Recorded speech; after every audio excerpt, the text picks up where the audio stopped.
Let's be real, Japan looks amazing from the outside. Cool cafes in Tokyo, peaceful cherry blossoms, anime everywhere, super fast trains, and sushi that melts in your mouth. Social media makes it look like moving to Japan is the ultimate life glow-up. But here's the thing, living in Japan isn't always what it seems. It doesn't fall apart in some big dramatic way, but the small, everyday frustrations slowly pile up. The kind of stuff no one shows you in those dreamy YouTube vlogs with lofi music and soft lighting. And don't get me wrong, Japan has a lot to love. Many people live happy lives there, but this video is about the other side. The side you don't hear about until it's too late. Like after you've signed the lease and found out your apartment walls are paper thin, and your boss expects you to stay at work until 9 p.m. So before you pack your bags and dive into your Japan dream, here's what you need to know about what life there is really like. Starting with the work culture. The work culture may be beautiful on the outside, but brutal on the inside. Japan has one of the most intense work cultures in the world. Sure, you've probably heard how the Japanese are hardworking and loyal. That sounds noble, right? But in reality, this often translates to long hours, unpaid overtime, and a strong pressure to stay in the office just because your boss is still there. It's so intense that there's a word for it. Karoshi, meaning death by overwork. Yes, that's a real thing. In 2022, Japan's Ministry of Health, Labor, and Welfare reported over 2,000 cases of mental disorders and suicide related to overwork. And that's just the official data. Many more go unreported due to stigma. Imagine this. You clock in at 9 a.m. and it's now 8 p.m.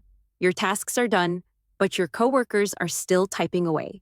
You feel guilty leaving first, so you stay another hour. No one thanks you. It's just what's expected.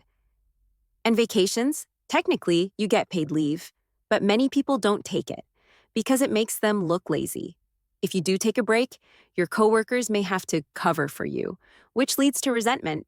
So most people just don't take their days off. If you come from a culture that values work-life balance, this alone can wear you down, especially if you're a foreigner who isn't used to subtle office politics and unspoken expectations. Number 2, social isolation in a polite society. Japanese people are polite, no question about that. Trains are quiet, strangers bow, and customer service is amazing. But here's the thing, politeness doesn't equal friendliness. Japan has a very closed-circle social culture. Most people grow up with the same friends from school, work in the same companies for decades, and socialize in tight, structured groups. Breaking into these circles as a foreigner is difficult, sometimes impossible. You can live in Japan for years and still feel like a guest. And if you're not fluent in Japanese, the feeling of isolation grows even stronger. You miss out on jokes, local references, and casual conversation. It's like watching life from behind a glass wall, close, but out of reach. One expat described living in Japan as being surrounded by people, but constantly feeling alone. That's not uncommon. In fact, loneliness is such a problem in Japan that the government appointed a Minister of Loneliness in 2021 to address rising suicide rates and social withdrawal. And it's not just foreigners. Even locals deal with hikikomori, people who shut themselves in their homes for months or years due to social anxiety and pressure. Japan's society also tends to be conservative and resistant to change. LGBT rights, gender equality, and mental health awareness are far behind many Western countries. If you value progressiveness and open expression, Japan can feel suffocating at times. Number 3, it's expensive, and you get less for more. Think Tokyo is expensive? You're right. But it's not just Tokyo. Japan's overall cost of living can be shockingly high, especially when you compare what you pay to what you actually get. Let's talk housing. A small one-room apartment in Tokyo, around 20 to 25 square meters, can easily cost 80,000 yen to 120,000 yen per month, which is roughly $550 to $850. That might sound okay, until you realize you're living in a shoebox with paper walls, a kitchenette the size of a suitcase, and no central heating. Space is so limited that some apartments don't even have a real shower or oven. Instead, it's a tiny tub and a gas burner. And if you're tall, good luck. Utilities, food, and transport add up too. Groceries are fresh but pricey. Imported items like cheese, cereal, or non-Japanese snacks are luxury products, A block of cheddar cheese can cost you $6 to $10. Want to eat out at a Western-style cafe? That's another $15 to $20. And then there's transport. While Japan's trains are famously efficient, they're not cheap. A daily commute across city zones can cost you hundreds per month. There are no unlimited monthly passes like in many Western cities unless you're a student. In short, your money doesn't go far, especially if you want comfort or anything remotely Western. Number 4. Xenophobia and discrimination. Still very real. Japan is a homogeneous society. 98.5% of the population is Japanese. And while it's not openly hostile, there is a quiet, persistent form of xenophobia that many foreigners feel. Ever walked into an apartment viewing and been told, "Sorry, no foreigners"? It happens. Still, in 2025, landlords are legally allowed to deny housing to foreigners, and no foreigner signs are not uncommon. Even when you're not being actively excluded, you're often being watched. Store clerks may follow you around. You might be asked for your ID more often than others. At restaurants, you may be handed an English menu even after speaking fluent Japanese. Just because you look foreign, this kind of subtle outsider treatment can wear you down over time. You start to feel like you'll never truly belong, no matter how long you live there or how well you speak the language. Even in the workplace, career advancement can be limited. Foreigners are often viewed as temporary, even if they've been there for years.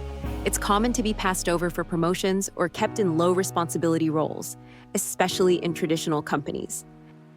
And finally, number 5, language barrier, the wall you can't climb overnight. Think you can live in Japan without speaking Japanese? Think again. Sure, Tokyo has English signs in public transport, and convenience stores have friendly staff. But once you step into the real world, hospitals, government offices, banking, housing, and work, everything is in Japanese. Forms are long, complex, and often handwritten. Phone calls are terrifying. Going to the doctor? Good luck explaining your symptoms without sounding like a broken Google Translate. Even simple things like reading food labels, setting up a mobile phone plan, or sorting your trash correctly can become daily stress points. And Japanese isn't an easy language to pick up. It has 3 writing systems, hiragana, katakana, kanji, with thousands of characters to memorize. Becoming fluent takes years of serious study and immersion. Without solid Japanese, you're limited to low-paying jobs like English teaching or part-time work. And even if you do speak well, you'll never be treated like a native, which means you're always fighting an uphill battle in both social and professional settings. So, is living in Japan really that bad? Here's the ironic twist. Japan can still be an amazing place to live. If you're someone who values safety, cleanliness, efficiency, and respect for rules, you might fall in love with the lifestyle. Japan has low crime rates, excellent healthcare, top-notch infrastructure, and endless cultural beauty.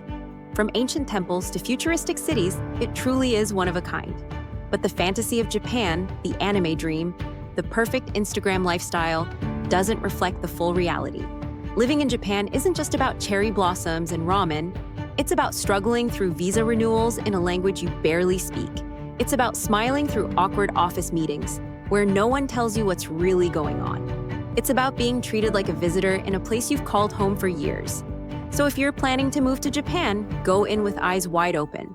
Prepare, learn the language, understand the culture, know what you're getting into, and decide whether the pros outweigh the cons for you.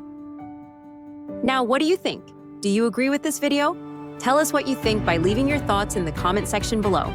If you like this video, don't forget to hit the like button, and most importantly, subscribe to our channel for more interesting videos.